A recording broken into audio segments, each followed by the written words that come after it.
Hi there everyone, welcome to my regular 12 o'clock Instagram and Facebook Live.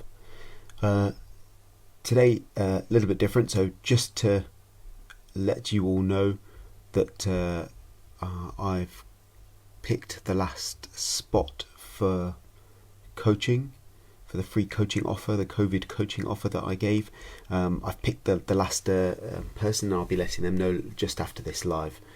So that's great. And today, no real topic. I've had quite a few questions come in over the past few days.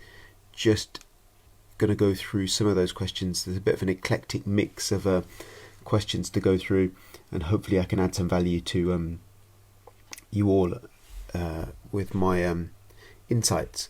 So, without too much to do, let's crack on. So the first one was how to deal with a bad online review. So the way I look at it, if you get reviews on, and you're reliant on those reviews from Google or Facebook, the great thing about getting a negative review is that it kind of validates all the other reviews that you've got. So it makes it more credible, because patients will feel that people will feel that are these reviews real? They can't all be glowing and positive. So the odd bad review doesn't hurt you, so to speak, as long as your reply is consistent with your practice. Obviously, patients can say what they want. You can't reveal their name. You can't confirm or deny they're a patient. You can't give any details of treatment, especially if they've used their real name. So it is really difficult, and there's a fine line, but there's a bit of an art to replying to the complaint, making yourself come across as you will be, decent, caring, wanting to put it right if there is a problem, and apologizing if you feel that you have made a mistake. I think it really humanizes the practice. It really makes everyone feel that okay, they might have made a mistake, but they've accepted it and they're willing to put it right. Frequently I'll reply personally. I'll say things to the effect of, really sorry you feel this way, happy, as I don't know your name, I can't check your records, and but I'm happy if you contact me. This is my email directly, this is my direct mobile number, and that goes out onto the Google reply. And I find it makes it very difficult for anyone to say that we didn't act reasonably. So one patient came to me, an associate who'd left, had provided a crown. Just over a year later, he came back saying he didn't like it, and that it had been ground down at the fit appointment to make it fit against the bite, and he wasn't happy. I didn't charge him, took the crown off, redid it. He was really pleased with it, and then he writes me a scathing review that was pure fiction, and I struggled with that one. It took us a long while to write the review, but it's on Google if anyone wants to have a look at it. It's on our Google reviews.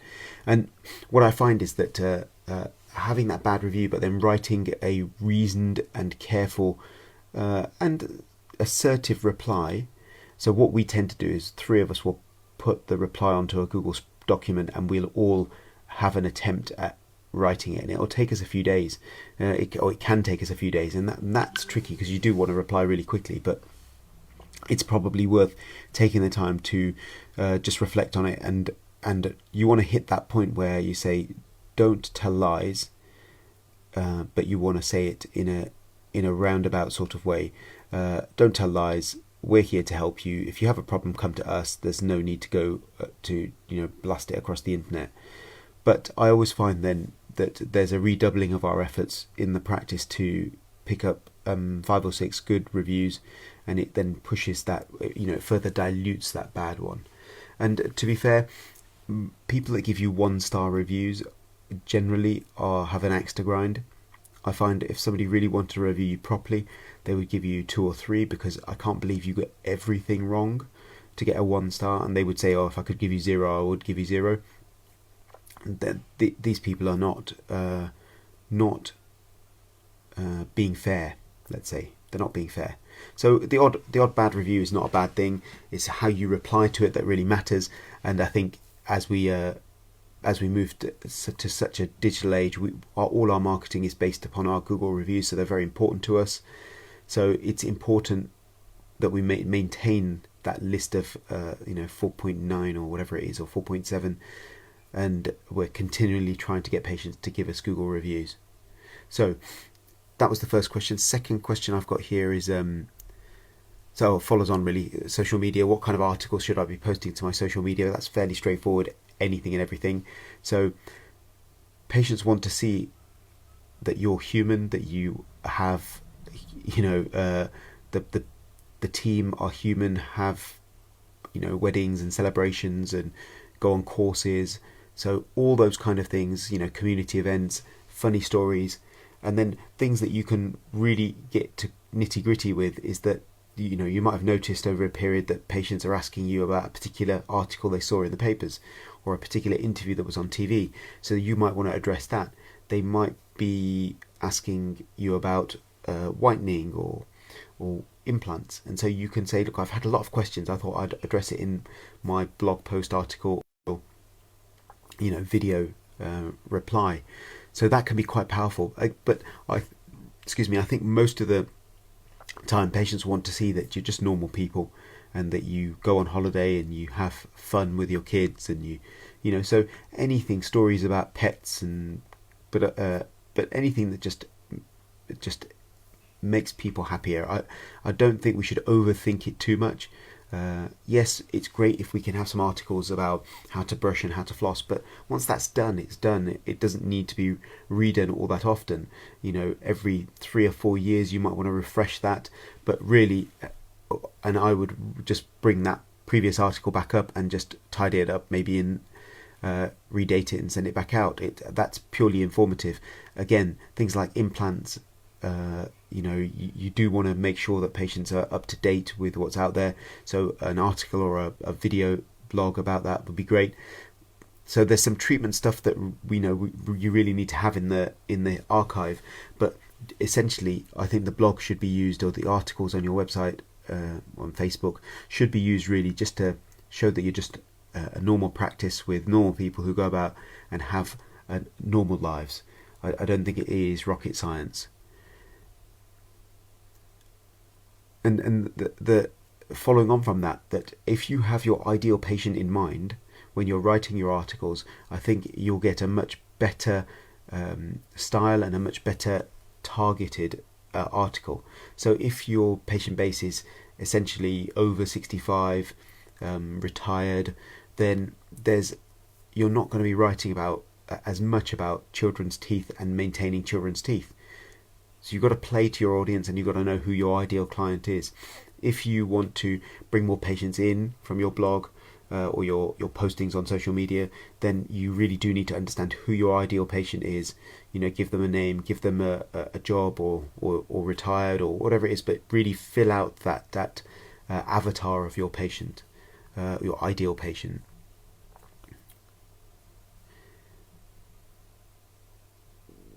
Somebody's asked, how do we build revenue quickly when we go back to practice?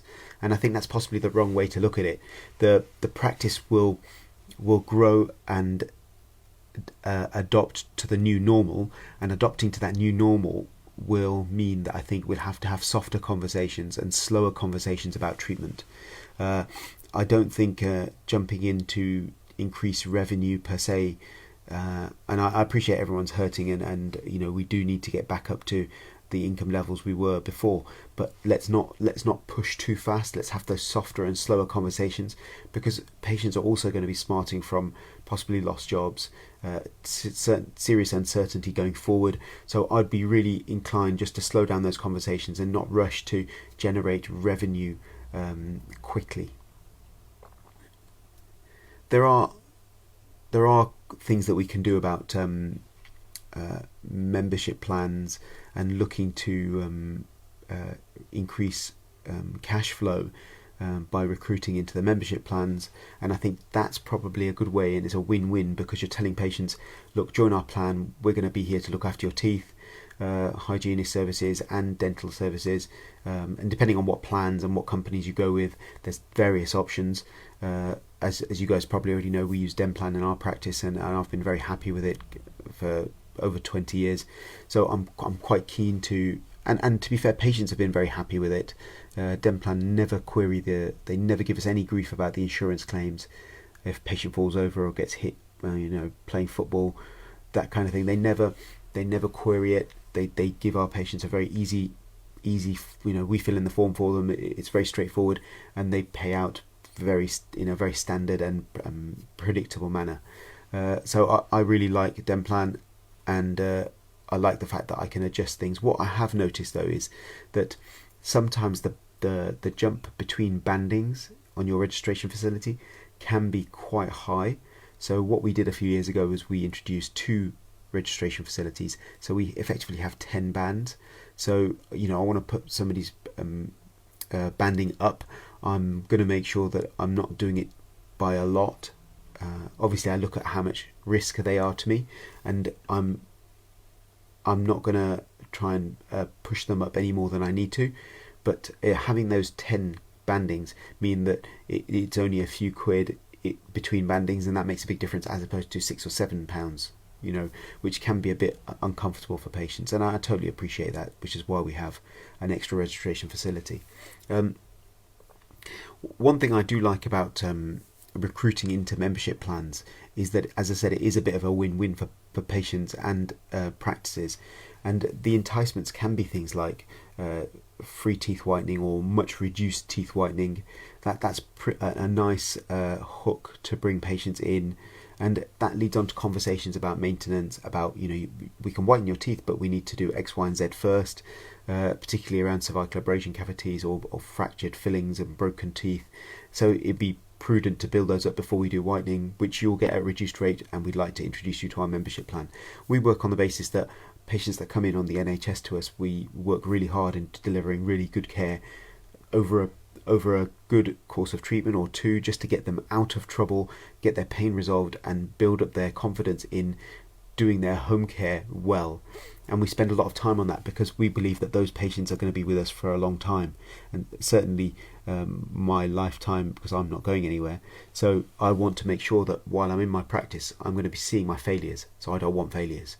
So I'd rather spend that little bit more time to make sure that that amalgam box interproximally is really done well, and there's no overhang of amalgam or debris, and make sure that those fillings are done well. And if, for example, I've done a composite on a patient and I haven't achieved a contact point for whatever reason, I'm going to do it again, because I know if I don't do it again, that's going to be problematic for the patient in cleaning. It's going to lead to further decay. So it's just doing things well, even though patients are on the NHS, because I want those patients to stay with me long term, and generally they do. We recruit really well into our membership plans, and it really is a win-win for patients. So I really do think using things, so you give people what they want in terms of a white smile, but you deliver what they need, and what they need is long-term routine maintenance once you've got them to a certain standard. But it's very difficult to sell that. It's very easy to say to the patient, why don't you take teeth whitening and join our membership plan, or why don't you have that private crown you were going to have anyway, but we'll knock off 10-15%, whatever the discount is on your scheme.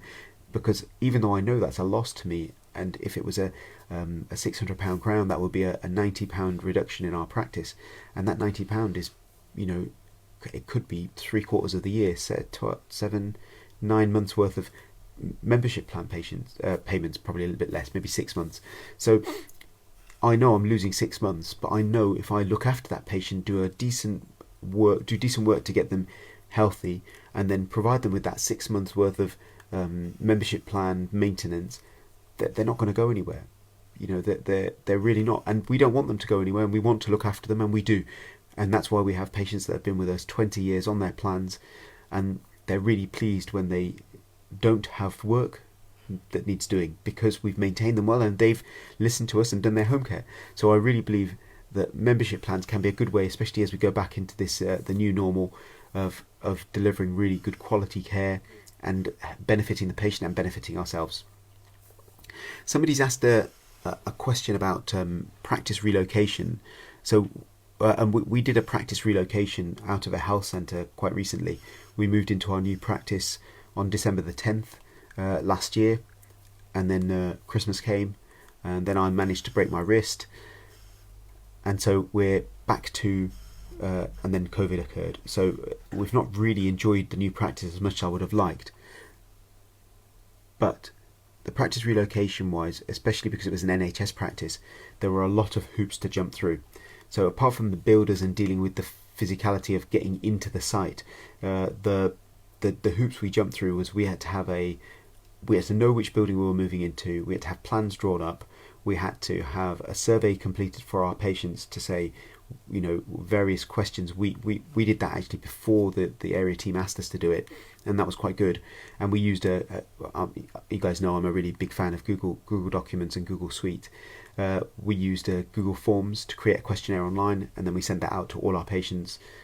Actually, we sent it out to, I think we needed to have 10%. So at that time we had 3,000 patients at the practice, active patients who'd been seen within 1 year. So we went back to those patients and the ones we had email addresses for, we sent 300 questionnaires.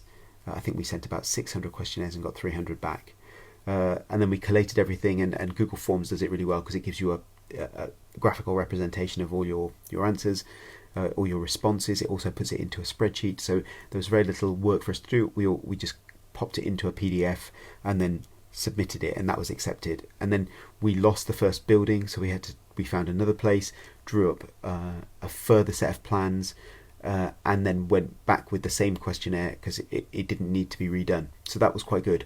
And then obviously the CQC, you have to tell the CQC you're moving and that you'll be vacating the other premises, but for a time you will have both. And then you have a CQC inspection, and they just want to see your systems are in place. So we saw them without actually the chairs being fitted or the decontamination room being fitted out in terms of equipment. But when we saw the NHS area team and the advisor, the next day they refused to inspect us because they wanted to see everything in place as if we're ready to work when they leave.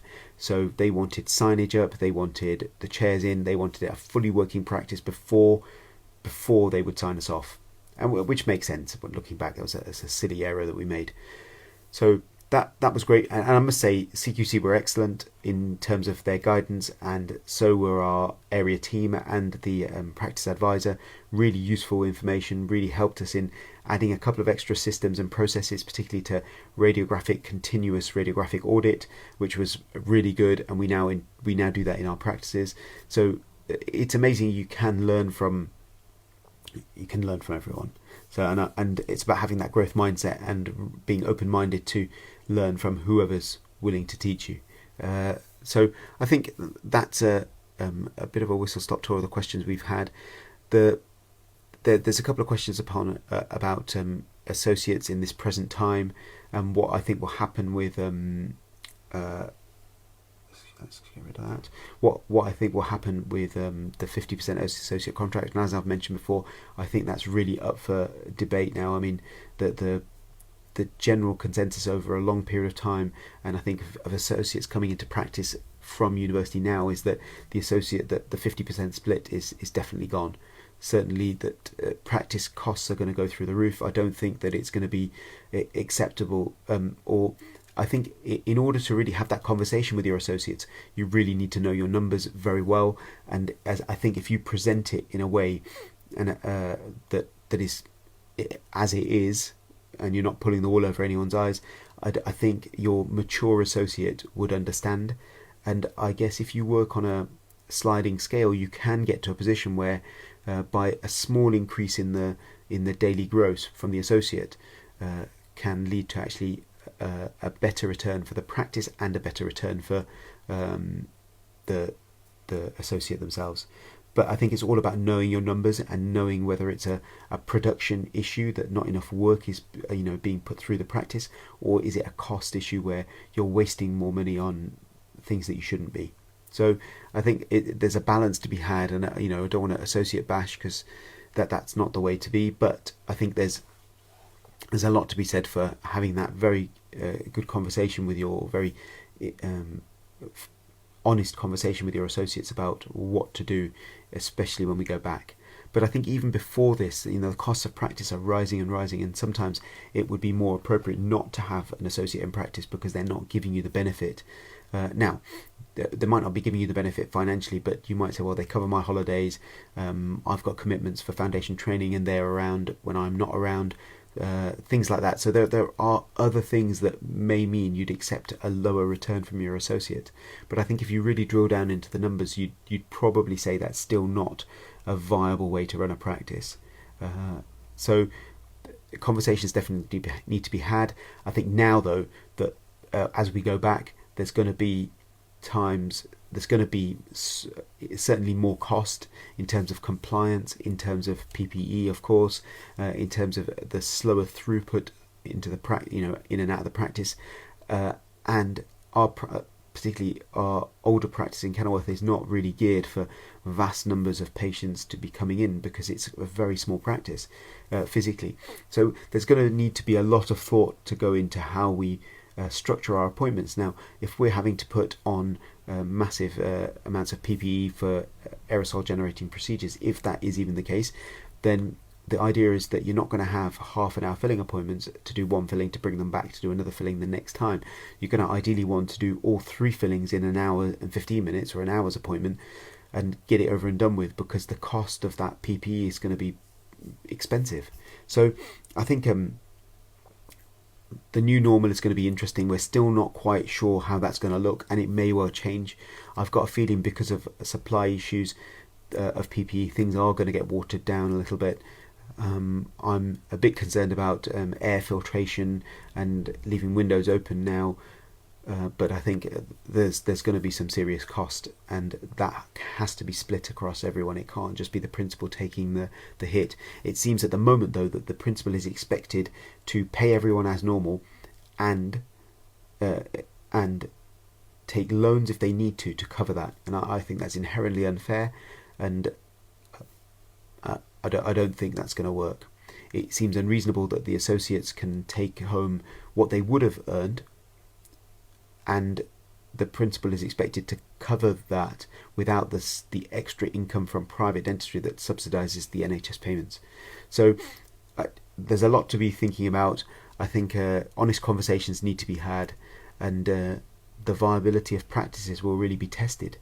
Again, if we've not done our numbers properly, we're not going to know whether we've borrowed enough now to see us through this period and the period when we go back, when all our costs are going to come back. Maybe we've taken a mortgage holiday at home.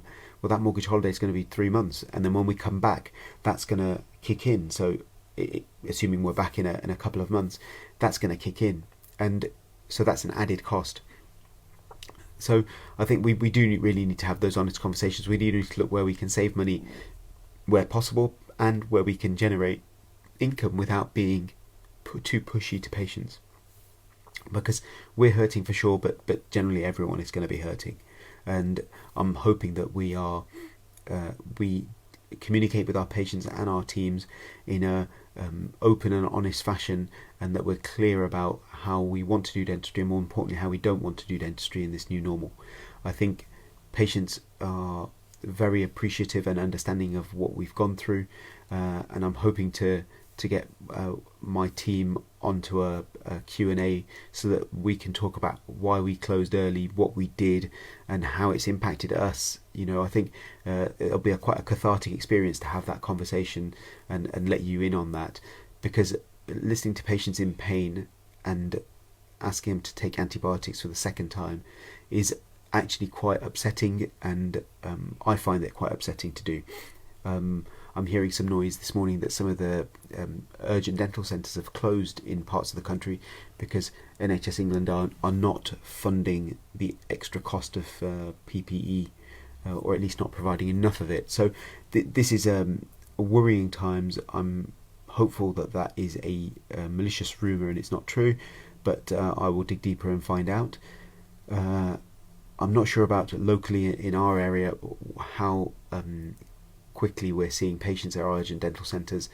Certainly when we've referred in, we've had a few knockbacks because patients go through a second stage of triage.